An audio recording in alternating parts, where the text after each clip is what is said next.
പിതാവിന്റെയും പുത്രന്റെയും പരിശുദ്ധാത്മാവിന്റെയും നാമത്തിൽ ആമേൻ. അമ്മേ പരിശുദ്ധ അമ്മേ, അമ്മേ പരിശുദ്ധമേ, ദൈവമാതാവേ, കൃപാസനത്തിലൂടെ ഞങ്ങൾക്കും ഞങ്ങളുടെ ദേശത്തിനും അമ്മ മധ്യസ്ഥം തേടി തന്ന എല്ലാ അനുഗ്രഹങ്ങൾക്കും കൃപകൾക്കും ഞങ്ങളിപ്പോൾ ഹൃദയം നിറഞ്ഞ നന്ദി പറയുന്നു. അമ്മേ പരിശുദ്ധമേ, ദൈവമാതാവേ, 2004 ഡിസംബർ 7 ഉച്ചകഴിഞ്ഞ് 2:30 കൃപാസനത്തിൽ സംഭവിച്ച അമ്മയുടെ പ്രത്യക്ഷപ്പെടലിനെക്കുറിച്ച് തിരുസഭയ്ക്ക് സമർപ്പിച്ചിരിക്കുന്ന പഠനരേഖകളുടെ സഭാത്മകമായ പഠനം ആരംഭിക്കുവാൻ ഞങ്ങൾ പ്രാർത്ഥിക്കുന്നു. അമ്മേ പരിശുദ്ധമേ, ഭൂസ്വർലോകങ്ങളുടെ രാജ്ഞിയായ അങ്ങേയ്ക്ക് ഭൗമസംരക്ഷണത്തിനായി പ്രപഞ്ചപ്രകൃതിയെ തന്നെ തിരുസഭ പ്രതിഷ്ഠിക്കുവാൻ ഈ പ്രത്യക്ഷീകരണം വഴി ഇടയാക്കണമേ. പരിശുദ്ധമേ, ജപമാല മാതാവേ, സകല കൃപാസനം പ്രാർത്ഥനയോടും ചേർത്ത് ഞങ്ങളിപ്പോൾ പ്രാർത്ഥിക്കുന്ന ഈ കുടുംബത്തിന്റെ പ്രത്യേക നിയോഗം പറ മക്കളെ.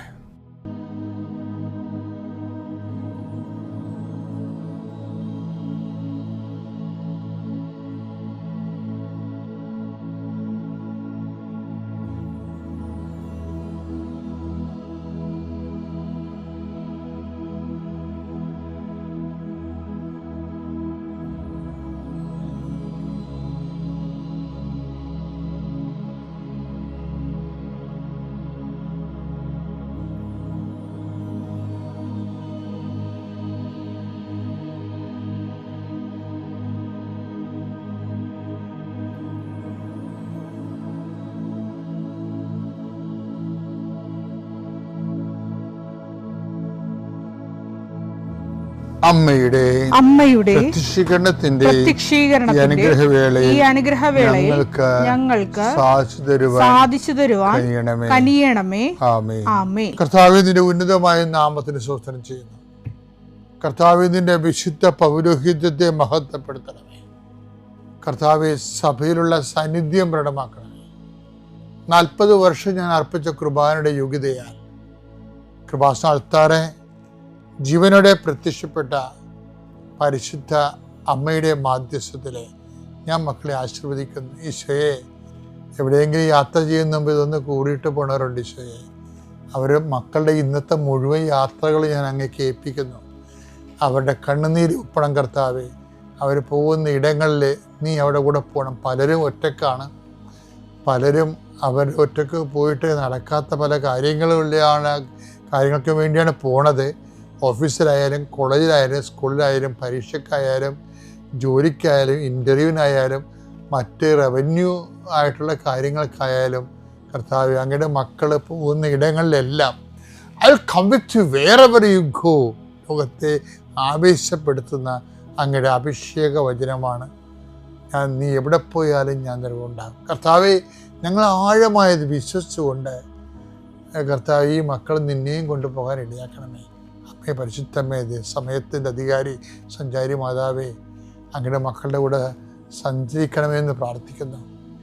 പിതാവും പുത്രനും പരിശുദ്ധാത്മാവായ സർവ്വേശ്വര എന്നീ വിശ്വാസ പ്രമാണം. സർവശക്തനായ പിതാവും ആകാശത്തിൻ്റെയും ഭൂമിയുടെയും സൃഷ്ടാവുമായ ദൈവത്തിൽ ഞാൻ വിശ്വസിക്കുന്നു. അവിടുത്തെ ഏകപുത്രനും ഞങ്ങളുടെ കർത്താവുമായ ഈശോ മിശിഹായിലും ഞാൻ വിശ്വസിക്കുന്നു.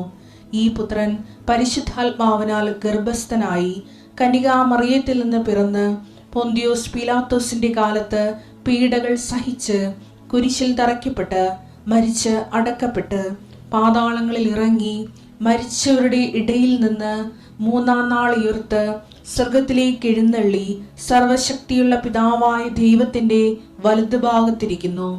അവിടെ നിന്ന് ജീവിക്കുന്നവരെയും മരിച്ചവരെയും വിധിക്കുവാൻ വരുമെന്നും ഞാൻ വിശ്വസിക്കുന്നു. പരിശുദ്ധാത്മാവിലും ഞാൻ വിശ്വസിക്കുന്നു. വിശുദ്ധ കത്തോലിക്കാ സഭയിലും പുണ്യവാന്മാരുടെ ഐക്യത്തിലും പാപങ്ങളുടെ മോചനത്തിലും ശരീരത്തിന്റെ ഉയർപ്പിലും നിത്യമായ ജീവിതത്തിലും ഞാൻ വിശ്വസിക്കുന്നു. ആമേൻ. സുഖസ്ഥനായ ഞങ്ങളുടെ പിതാവേ, അങ്ങയുടെ നാമം പൂജിതമാകണമേ. അങ്ങയുടെ രാജ്യം വരണമേ. അങ്ങയുടെ തിരുമനസ് സ്വർഗത്തിലെ പോലെ ഭൂമിയിലും ആകണമേ. അന്നു വേണ്ടുന്ന ആഹാരം ഇന്ന് ഞങ്ങൾക്ക് തരണമേ. ഞങ്ങളോട് തെറ്റ് ചെയ്യുന്നവരോട് ഞങ്ങൾ ക്ഷമിക്കുന്നത് പോലെ ഞങ്ങളുടെ തെറ്റുകൾ ഞങ്ങളോടും ക്ഷമിക്കണമേ. ഞങ്ങളെ പ്രലോഭനത്തിൽ ഉൾപ്പെടുത്തരുതേ, തിന്മയിൽ ഞങ്ങൾ രക്ഷിക്കണമേ. ആമേൻ. നന്മ തെളിഞ്ഞു മറിയമേ, സ്വസ്തി. കർത്താവ് അങ്ങയുടെ കൂടെ സ്ത്രീകളിൽ അങ്ങ് അനുഗ്രഹിക്കപ്പെട്ടവളാകുന്നു. അങ്ങയുടെ ഉദരത്തിൻ ഫലമായി ഈശോ അനുഗ്രഹിക്കപ്പെട്ടവനാകുന്നു. പരിശുദ്ധ മറിയമേ, തമ്പുരാന്റെ അമ്മേ, പാപികളായ ഞങ്ങൾക്ക് വേണ്ടി ഇപ്പോഴും ഞങ്ങളുടെ മരണസമയത്തും തമ്പുരാനോട് അപേക്ഷിക്കണമേ. ആമേൻ.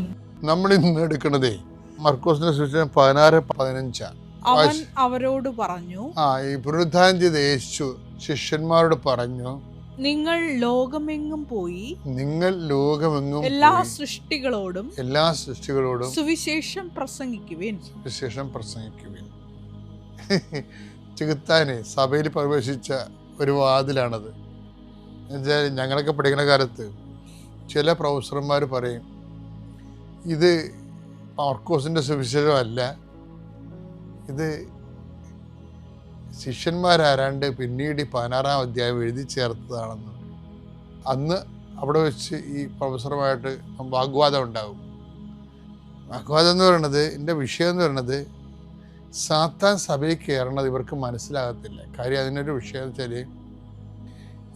ഇത് വലിയ പ്രബുദ്ധതയാണ്, ഏറ്റവും അപ്ഡേഷനുള്ള ദൈവശാസ്ത്രമാണെന്നൊക്കെ പറഞ്ഞുകൊണ്ട് ഇവർക്ക് ഇങ്ങനെ കെട്ടിയെഴുന്നള്ളിച്ചുകൊണ്ട് സ്വന്തം അംഗത്വം ആഘോഷിക്കാൻ കൊള്ളാമെന്നല്ലാതെ സഭയ്ക്ക് ആ കണ്ടുപിടുത്തം കൊണ്ട്, ആ നരകം പിടിച്ച കണ്ടുപിടുത്തം കൊണ്ട് സഭയ്ക്ക് ഒരു പ്രയോജനമില്ല. എന്താ കാര്യം? ഇവർ ഇതോടുകൂടി സുവിശേഷ വേലയ്ക്ക് എൻ്റെ ഫീസൂരി കളഞ്ഞു.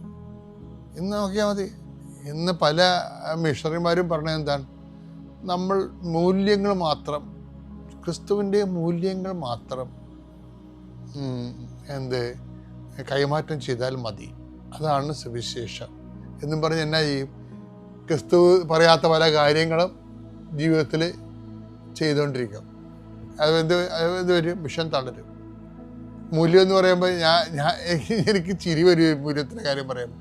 നിങ്ങൾക്ക് തോന്നരുത് ക്രിസ്തു ഒരു മൂല്യം ഇവിടെ ഇല്ലാഞ്ഞിട്ട്, മൂല്യം തരാൻ വേണ്ടിയാണ് ഇങ്ങോട്ട് മനുഷ്യൻ ഇവിടെ മനുഷ്യരാശിക്ക് മൂല്യമൊന്നും ഇല്ലാഞ്ഞിട്ടേ, മൂല്യം ആഡ് ചെയ്യാൻ, വാല്യൂ ആഡ് ചെയ്യാൻ വേണ്ടിയാണ് മനുഷ്യാവതാരം നടത്തിയതെന്ന് തോന്നിപ്പോകും. അത് എല്ലാം ഒരു ഫ്ലക്ച്വേഷനാണ്, വിശ്വാസത്തിൻ്റെ ഫ്രസ്ട്രേഷനാണ് അതെല്ലാം. കാര്യം ആര് ഫോർമുലേറ്റ് ചെയ്താലും ആദിമസഭയുടെ പ്രോഡക്റ്റ് അല്ലേ ഇത്. എക്സോർവൈ ഇനി മർക്കോസ് അല്ല ശിഷ്യനാണെന്ന് പറഞ്ഞാലും സഭ കൈയേൽപ്പിച്ചതെന്നാണിത്. അപ്പം എന്താണ്? സഭയുടെ വിശ്വാസമാണത്. അത് അങ്ങനെയല്ല ഇങ്ങനെയല്ല എന്ന് പറയാൻ ഇവരാരാ? അതിൻ്റെ വിഷയം എന്ന് പറയണത് അക്കാഡമിക്കായിട്ടല്ല ഈ വിഷയത്തെ കാണുന്നത്. ഇതിൻ്റെ വിഷയം, ഇതിനൊരു അഭിഷേക തലമുണ്ട്. അതാണ് എൻ്റെ ഇന്ധനം എന്ന് പറയുന്നത്.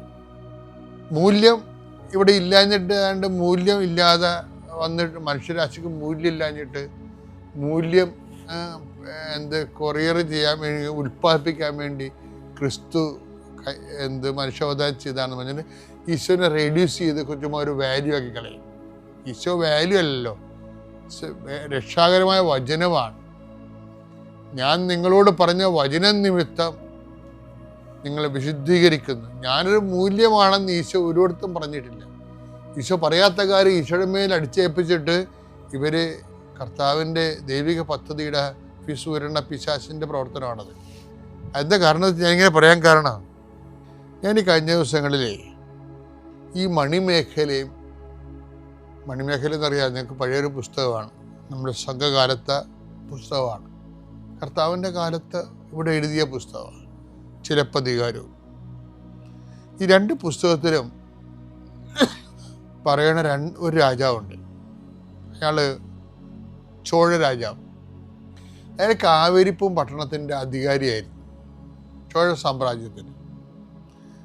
ഈ മണിമേഖലയിലും അതുപോലെ തന്നെ ചിലപ്പതികാരത്തിലും പറയുന്ന ഈ ചോഴൻ, പൂകാർ പട്ടണത്തിൻ്റെ ചക്രവർത്തി, അയാളുടെ പേരിലുള്ള കഥയാണ്.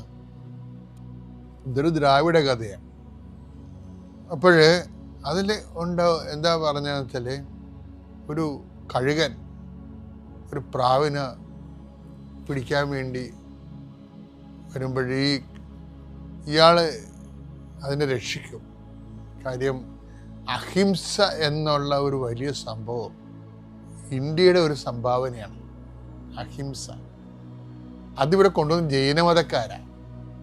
അപ്പോൾ ഈ പൂകാ ചക്രവർത്തിയുടെ കരികാല ചോഴൻ എന്ന് പറയുന്ന ആള്, അല്ല ചോഴല്ല, കരികാല ചോഴനല്ല, ചോഴൻ, പൂകാ ചക്രവർത്തി അദ്ദേഹം ഒരു ജൈനമതക്കാരനാണ്. അപ്പോൾ ഈ പ്രാവിൻ്റെ ജീവൻ രക്ഷിക്കണം അദ്ദേഹത്തിന്. അപ്പോൾ കഴുകൻ അദ്ദേഹത്തോട് പറയും, ഇതിൻ്റെ ബ്രേക്ക്ഫാസ്റ്റാണ് ഇത്, അപ്പം ഇതിനെ നീ മാറ്റിയ ഞാൻ പട്ടിണി കിടന്ന് ചാകും, അപ്പോൾ അതും ഹിംസ അല്ലേ, നീ കാരണമല്ലേ ഞാനും മരിക്കാൻ പോണത്, അപ്പോൾ നിനക്കെന്ത് വേണമെന്ന് ചോദിക്കും. പറയണം എനിക്ക് ഇറച്ചി കിട്ടിയാൽ മതി. അപ്പോൾ ഉടനെ ത്യാഗം സഹിച്ചും സ്വന്തം ആ പ്രാവിൻ്റെ തൂക്കത്തിനോട് അത്രയും രക്തത്തോടുകൂടി ചോരയുടെ കൂടി രക്തം എടുത്ത് മുറിച്ചുവിന് കൊടുക്കും. അത് കഥയാണെന്ന് നിങ്ങൾക്ക് പറയാം, പക്ഷെ അന്നത്തെ കാലത്തുള്ള മൂല്യമാണത്. നമുക്ക് കേൾക്കുമ്പോൾ കഥയാണെന്ന് അറിയാൻ പറ്റും, പക്ഷേ അന്ന് ഇവിടെ ഉണ്ടായിരുന്ന ജൈനമതക്കാർ കൊണ്ടുവന്നൊരു മൂല്യമാണത്. അഹിംസ എന്നുള്ള രീതിയിൽ വളരെ ജ്വലിക്കുന്നൊരു മൂല്യമാണ്. അപ്പം അഹിംസ വരുമ്പോൾ പിന്നെ അതിൻ്റെ കൂടെ ഉണ്ടാകുന്ന ഒത്തിരി മൂല്യങ്ങളുണ്ടല്ലോ. ത്യാഗമുണ്ട്, ക്ഷമയുണ്ട്, ദയയുണ്ട്. നമ്മൾ പറയുന്ന ബൈബിളിൽ പറയുന്ന എല്ലാ മൂല്യങ്ങളും, എല്ലാ വിഷയങ്ങളും ഇവിടെ ഉണ്ടായിരുന്നതാണ്. മറ്റ് രാജ്യങ്ങളുണ്ടായില്ലെന്നല്ല, നമ്മൾക്കൂടെ ഉണ്ടായിരുന്നതാണ്.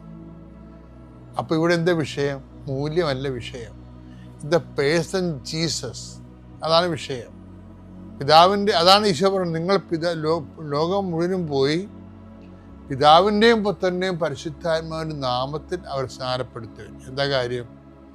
ഇത് ഞാൻ പഠിപ്പിച്ചിട്ടുള്ളതെല്ലാം അവരെ അഭ്യസിപ്പിക്കുകയും. ഒരു വാല്യൂ കൺവേ ചെയ്യുന്നതിനേക്കാൾ വലിയ വിഷയമാണ് പാപത്തിന് പരിഹാരമായി ഈശോ നേടിയ രക്ഷ ഇതിൽ അവർക്ക് പങ്കാളിത്തം നൽകുക. അതാണ് ബൈബിളിൻ്റെ മൂല്യം. അല്ലാതെ ആ ഒരു സംഭവത്തെ തൊട്ട് കഴിയുമ്പോൾ അത് പിന്നീട് എഴുതി ചേർത്താണെന്നൊക്കെ പറഞ്ഞാൽ എന്തിനാണ്? പണിക്ക് ഈ ജോലി ചെയ്യാതിരിക്കാൻ വേണ്ടിയുള്ള അടവാണ്. എന്നിട്ട് എന്തെങ്കിലുമൊക്കെ എഴുതി പിടിച്ച് റിസർച്ചൊക്കെ ചെയ്ത് അവരവരുടെ ജീവിതകാലം മുഴുവൻ മിഷണറിയാണെന്ന് പറഞ്ഞിരിക്കുകയും ചെയ്യും. മിഷൻ മേഖലയിലെല്ലാം തളർച്ചയുണ്ട് നമുക്ക്. അതുകൊണ്ട് സഭയ്ക്ക് വേണ്ടി പ്രാർത്ഥിക്കണം. മൂല്യമല്ല പ്രശ്നം, കർത്താവായ വ്യക്തിയിലൂടെ സാധിച്ച രക്ഷയാണ് വിഷയം. പിതാവിൻ്റെയും പുത്രൻ്റെയും പരിശുദ്ധാത്മാവിൻ്റെ നാമം. അത് ഉറപ്പാണ്. ഇത് ഞാൻ വെറുതെ ഇല്ല. ഞാൻ ഈ 2003 ഞാനിവിടെ വരുന്നത്. ഞാൻ ആദ്യമായിട്ട് അമ്മ മാതാവ് ഇവിടെ കൊണ്ടുവന്നെ. അച്ഛന് മാതാവ് പ്രത്യക്ഷപ്പെട്ടത് ഡിസംബർ 7 2004. പക്ഷെ അതിനു മുമ്പേ അമ്മ ഇവിടെ ഉണ്ട്. ഞാൻ അമ്മ 2004 ഡിസംബർ 7 തിരഞ്ഞെടുത്ത് കൃപാസനത്തിലേക്ക് കടന്നു വന്ന അമ്മയൊന്നുമില്ല. അച്ഛന് പ്രത്യക്ഷപ്പെട്ടതെന്നാ. പക്ഷെ അമ്മയുടെ സാന്നിധ്യം ഇവിടെ ഉണ്ട്. അമ്മ വിളിച്ചുകൊണ്ട് വന്നുകൊണ്ടാണ് ഞാൻ ഇങ്ങോട്ട് വന്നെ. അത് ഞാൻ നല്ല വിഷമത്തിലാകുമ്പോൾ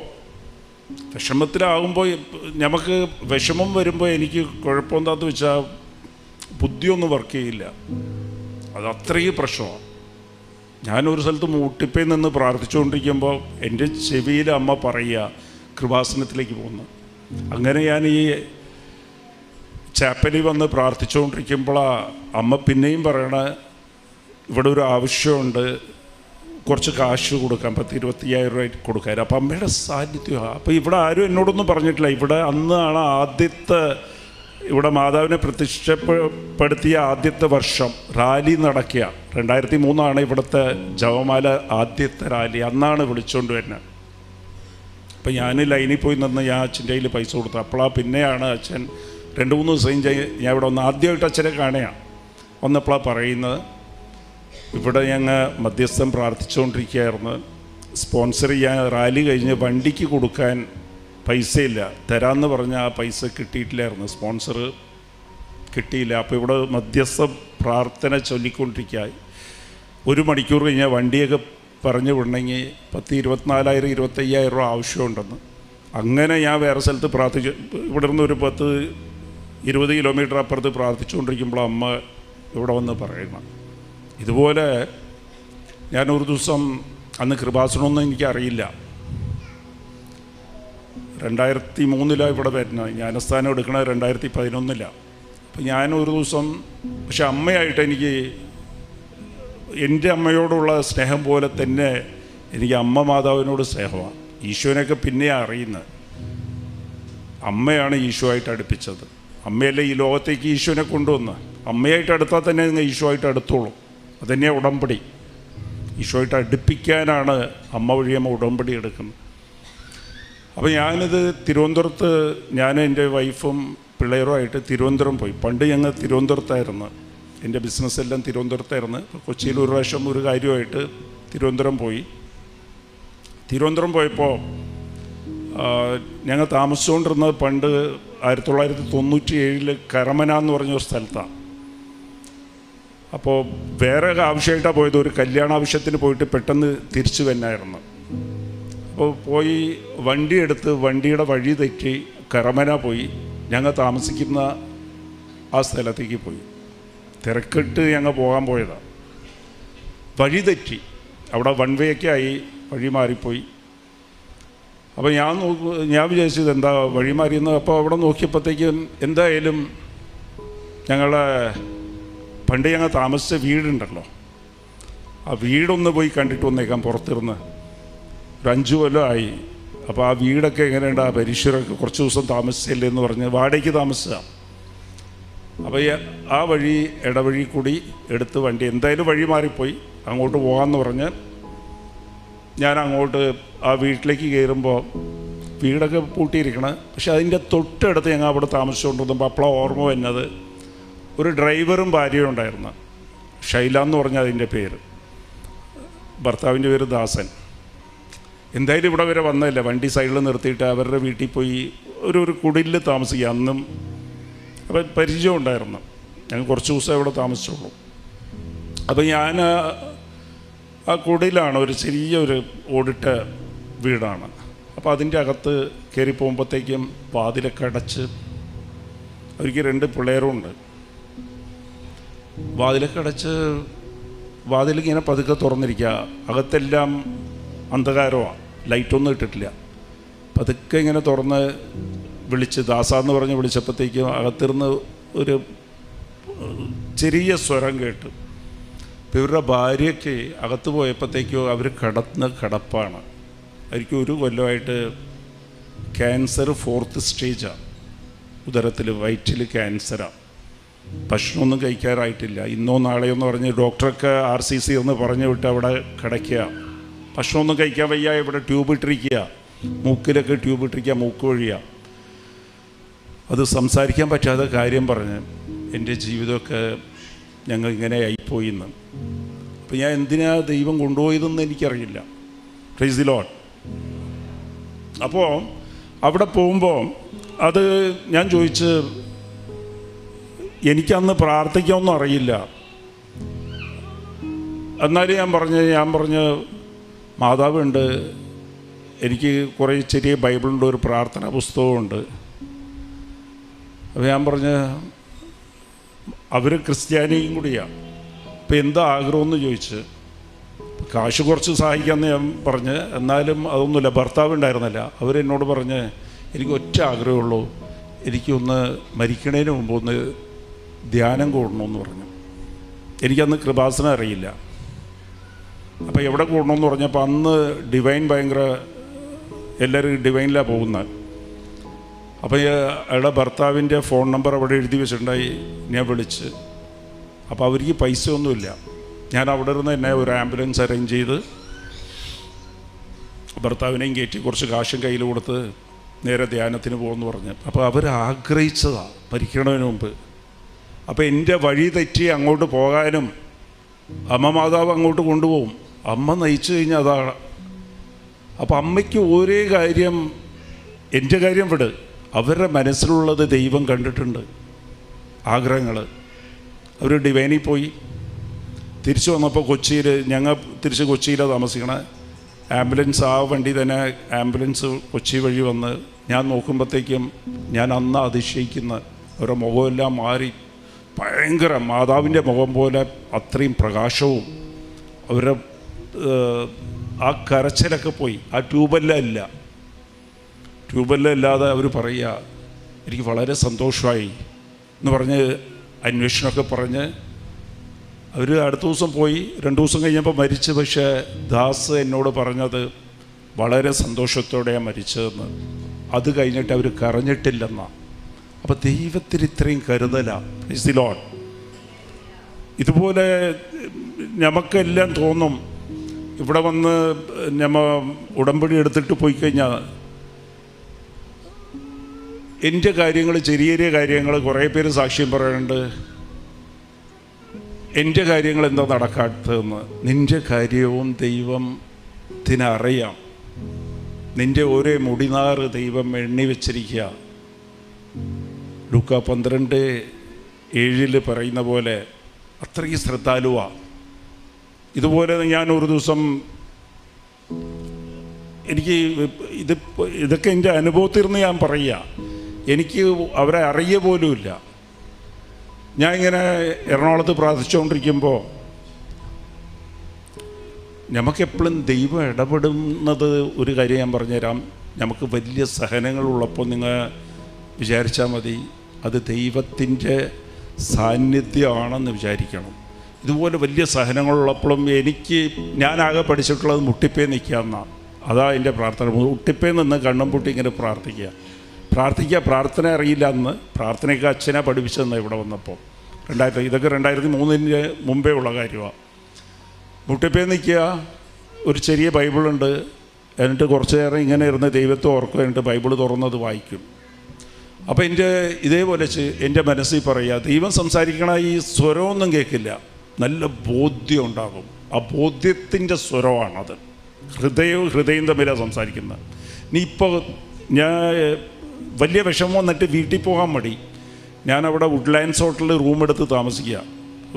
1 മണിക്കൂറിലേക്ക് റൂമെടുത്ത്. അപ്പം തന്നെ പ്രശ്നം വന്നപ്പോൾ എവിടെയെങ്കിലും മുട്ടുകുത്തി നിൽക്കണം, വീട്ടിൽ പോകാനൊന്നും എനിക്ക് വയ്യ. കടവന്തരയിൽ എൻ്റെ ബിസിനസ്സിൽ വലിയ പ്രശ്നം ഒക്കെ കൂടിയാണ്. അപ്പോൾ ഞാൻ വുഡ്ലാൻഡ്സിൽ പോയി റൂമെടുത്ത്, സൗത്തിലുള്ള അവിടെ പോയി റൂമെടുത്ത് അവിടെ മുട്ടിപ്പേ നിൽക്കുക, ഇങ്ങനെ വയ്യ. അപ്പോൾ സ്വർഗ്ഗം വയ്ക്കുക, നീ തിരുവനന്തപുരത്തേക്ക് പോകുമെന്ന് പറഞ്ഞു.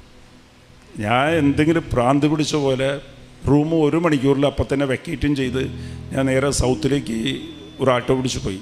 അവിടെ പോകുമ്പോഴത്തേക്ക് 1 മണിക്ക് 1.5 മണിക്ക് എന്തോ ആണ് ആ സമയം. ട്രെയിനുണ്ട് ആ സമയത്ത്. ഞാൻ ട്രെയിനിൽ കയറിയിരിക്കുക. എന്തിനാ പോകണമെന്നൊന്നും അറിയില്ല, ഭ്രാന്ത് പിടിച്ച് പോയി. ഇവിടെ വലിയ പ്രശ്നമാണ്. കയ്യിൽ കുറച്ച് കാശുമുണ്ട്, എപ്പോഴും ബിസിനസ് ആയതുകൊണ്ട് ബാഗിൽ കാശുണ്ടാവും.